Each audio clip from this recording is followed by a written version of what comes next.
There are 5 Republican candidates running against longtime Pima County Sheriff Clarence Stupnick.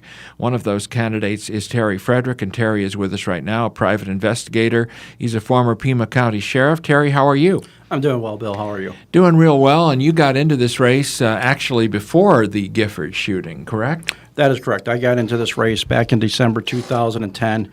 That was before the tragedy events of January 8th of 2011. This is also before the events with the Garena SWAT call-out shooting, and this is also not an afterthought after losing an Oro Valley City Council race. Tell me why you are running. As a former deputy, I knew there was issues that plagued the department. Mostly it consisted of the leadership and the chain of command. There was no direction. I resigned. I went back into private sector. I've been in the legal community now for a total of 22 years. Approximately 8 years ago, Roland Youngling retired as a sergeant with the SO. I helped spearheaded his campaign because I knew that the department was not making any steps to go into the right direction and making this department that it could be the best that it can be.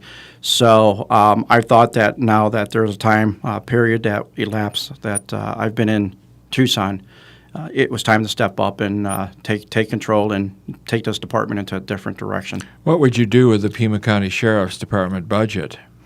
Well, the budget, and I know that a couple of my opponents are making the budget an issue in this race. However, the budget is just one facet of the department. The department was formed in 1865, and it was to prevent crime from happening, not responding to it, which this department does. I understand that the budget is $120 million. I was the first candidate to actually look into the budget, realized how much it was. I have the budget in the hands of a certified fraud examiner looking at it to determine where waste is going and what can be done to combat and reverse the wastage there.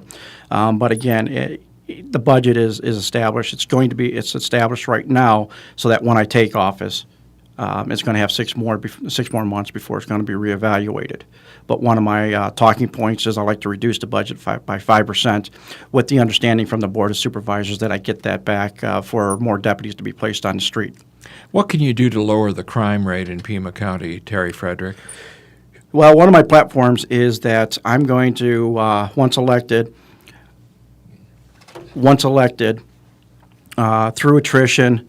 There's currently 3 assistant chiefs that make over $150,000. We're top-heavy with captains, lieutenants, and administrative sergeants.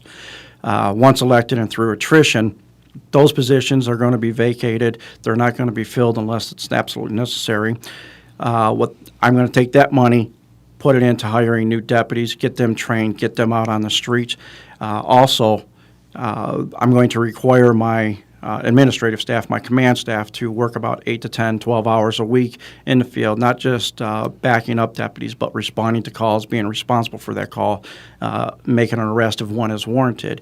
What that does is it puts a higher visibility on the streets. It also, with the commanders, it doesn't make them complacent behind a desk. It keeps them in touch with the community, keeps them current with the laws and how they're supposed to be applied when they're changed. And when they respond and a citizen sees that it is actually a captain or a lieutenant that's taking the call, they're going to have more respect and they're going to have more confidence in this department. Terry Fredrick is with us. He is one of 5 Republican candidates for Pima County Sheriff. The remarks that the sheriff made on the day of the Gifford shooting, what did you think of that? I was appalled. You don't put your own personal opinions into a situation like that when you're an elected official, especially when you're the law enforcement, top law enforcement officer of the county, because of the fact that when you make a statement like that, the media and the people involved are going to interpret it the way they're going to interpret it, and it did not come out no matter how he phrased it correctly. He gave the defense, in my opinion, on a defense, actually. He gave the defendant a defense in order to claim that he had mental problems, and that is defense. As you see, it's still prolonging. There's no trial date set. So you're just supposed to report the facts as they come, and that's all you're supposed to do as law enforcement. Now, what separates you from your opponents, the 4 opponents? As you mentioned in your introduction, I am the only candidate that is a former Pima County deputy sheriff. I know the intricacies of the department, I know the personnel, and I know the issues that plague this department.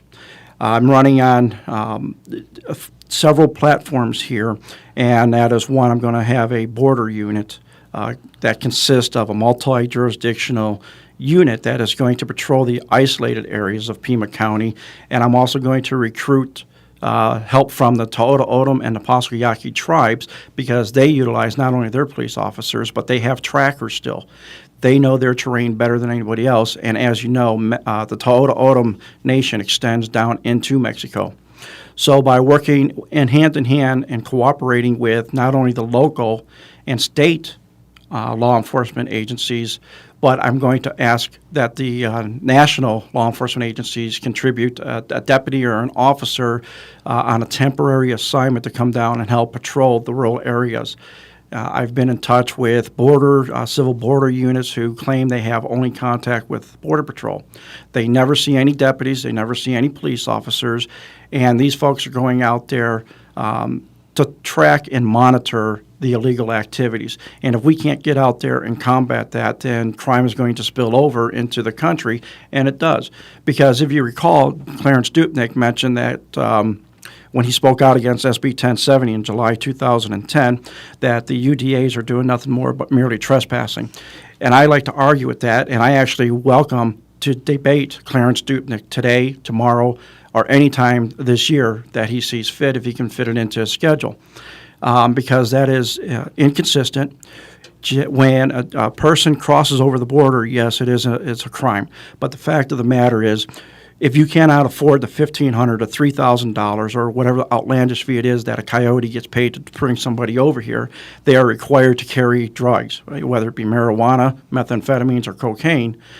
That makes it a separate crime. And as they track up into Pima County, they break into houses, they burglarize houses, and with their drugs, it leads to a more violent crime. As I indicate in my message, property crime is a seat of violence, because you have your drug users that need money, so they break into the house, steal the equipment, go to the street-level supplier. The street-level supplier then goes mid-level, and it just goes up the chain. So when you have a stash house, you have the arrival member gang break in, commit a home invasion, which are very violent crimes, and anything can happen up into homicides.